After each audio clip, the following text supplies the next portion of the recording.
Read that again, I not about thou shalt not suffer a witch to live, because it all goes back. The roots of the Celts, the Celtic Druids, it's all rooted in witchcraft, and that's been being continued on in Jamaica with these Rastas. Yes, that's the old Celtic religion reborn, rehashed, repackaged with a new name and a different little spin. That's right. Yeah, that's right. Like you said, all religions they take pieces and parts, but like the elder said, just different shit mixed into the same bullshit. Well, the scripture says there's nothing new under the sun.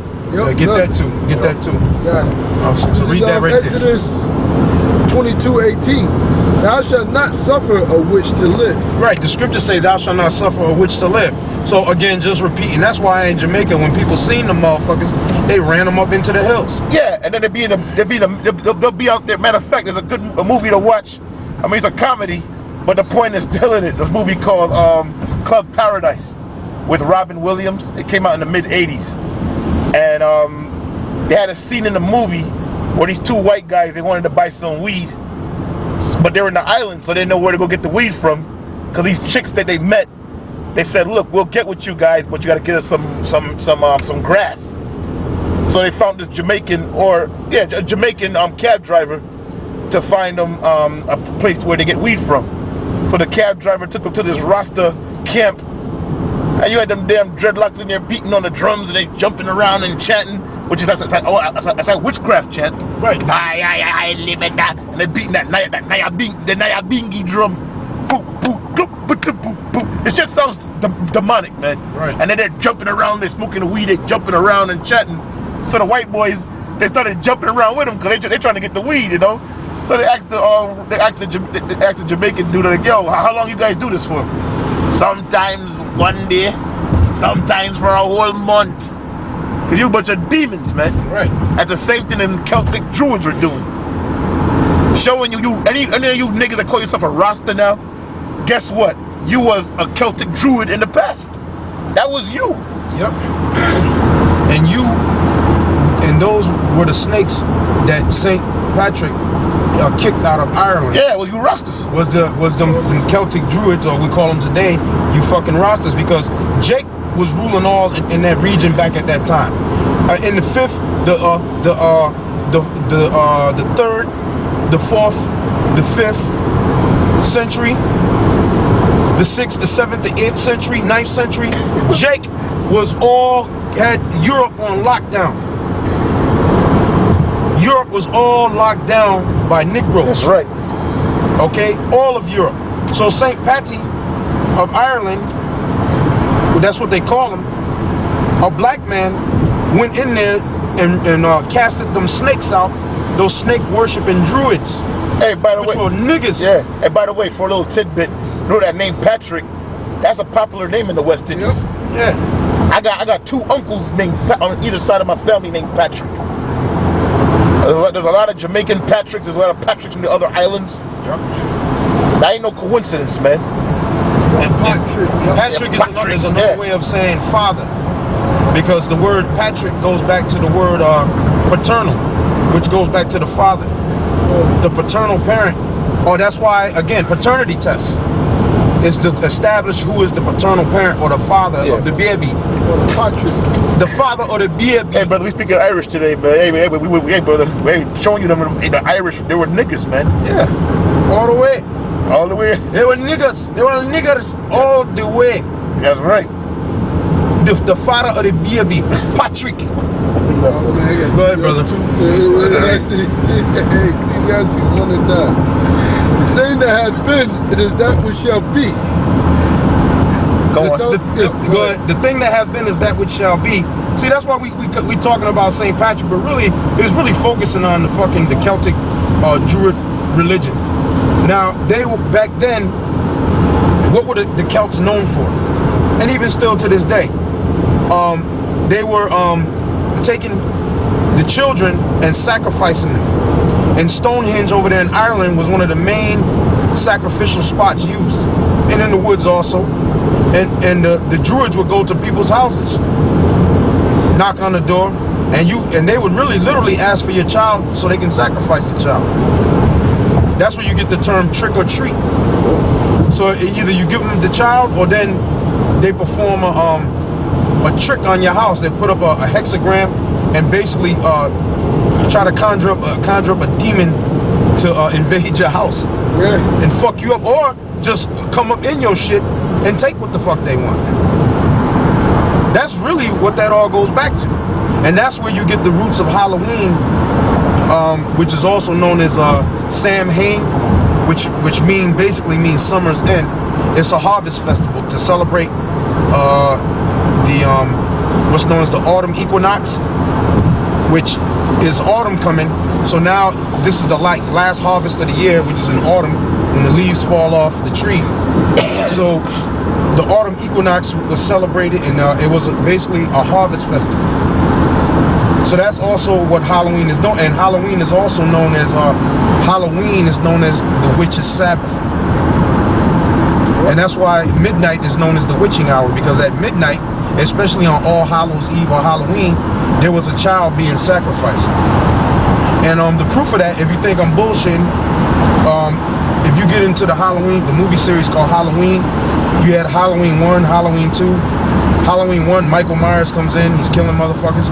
And Michael Myers, I believe it's the second Halloween, Halloween 2. After they took Jamie Lee Curtis, the character played by her, took her to the hospital. Michael Myers broke into the school because he got shot 5 or 6 times by the doctor, and he fell off the porch. Then he took off. He broke into the school, and with his blood, he wrote on the chalkboard on the wall, Sam Hain, in his blood. In the second Halloween, the camera pans, and it's Sam Hain written in Michael Myers' blood on the wall. Sam Hain means summer's end, the harvest festival. And what happened during that time? People were sacrificed. So what was he doing on the night of Sam Hain? He was motherfucking killing motherfuckers to the true tradition of Halloween. But people who don't know anything about the history and roots of Halloween wouldn't know that. And then Halloween 3 had nothing to do with Michael Myers, the whole Michael Myers thing. Halloween 3 showed you exactly what Halloween was all about.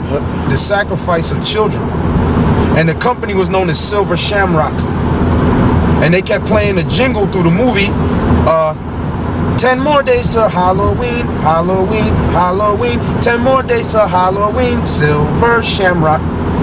And every time the next day came, 9 more days, 8 more days, 7 more days, so and so. And the masks that were being sold was a jack-o'-lantern mask, a witch mask, and another type mask. I forget what it was. And each one of those masks had like a digital chip on the side of the mask.